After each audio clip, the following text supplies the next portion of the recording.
ఆమె పేరు రుక్మిణి. ఆ రోజు ఏకాదశి పవిత్ర ఉపవాసం.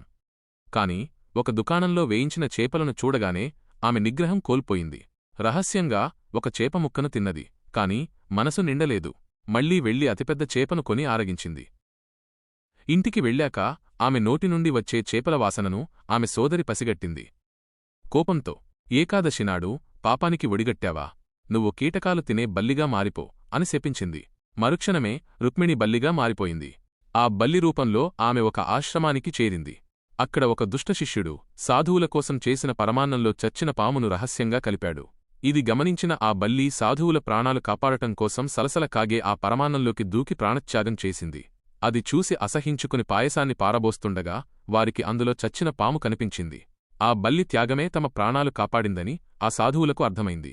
ఆ పుణ్యఫలం వల్ల ఆమె మళ్లీ మానవ జన్మ ఎత్తింది. కాని గతజన్మలో ఏకాదశినాడు చేపలు తిన్న పాపం వల్ల ఆమెను చంపేయమని పండితులు రాజుకు చెప్పారు. కాని రాజు నేను ఆడపిల్లను చంపలేను అని నిరాకరించాడు. దాంతో జ్యోతిష్కులు ఆమెనొక పెట్టెలో పెట్టి ధనంతో పాటు నదిలో వదిలేయమని చెప్పారు. ఆ పెట్టె నదిలో కొట్టుకుపోతూ కాశీనగరానికి చేరింది. అక్కడ పిల్లలు లేని ఒక దంపతులు ఆ పాపని చూసి రుక్మా అని పేరు పెట్టి అల్లారుముద్దుగా పెంచుకున్నారు. రుక్మా పెరిగి పెద్దయ్యాక సత్యహరిశ్చంద్ర మహారాజు భార్య తారామతిదేవిగారి అంతఃపురంలో పనికి కుదిరింది. తన అత్తగారికి ఆరోగ్యం బాగోలేకపోవడంతో ఆమె స్థానంలో రుక్మా సేవకురాలిగా వెళ్ళింది. మరి రాజభవనంలో రుక్మాకు ఎలాంటి కష్టాలు ఎదురయ్యాయి? ఆమె కథలో తదుపరి మలుపు ఏంటి తెలుసుకోవాలంటే వెంటనే మన ఛానల్ని సబ్స్క్రైబ్ చేయండి.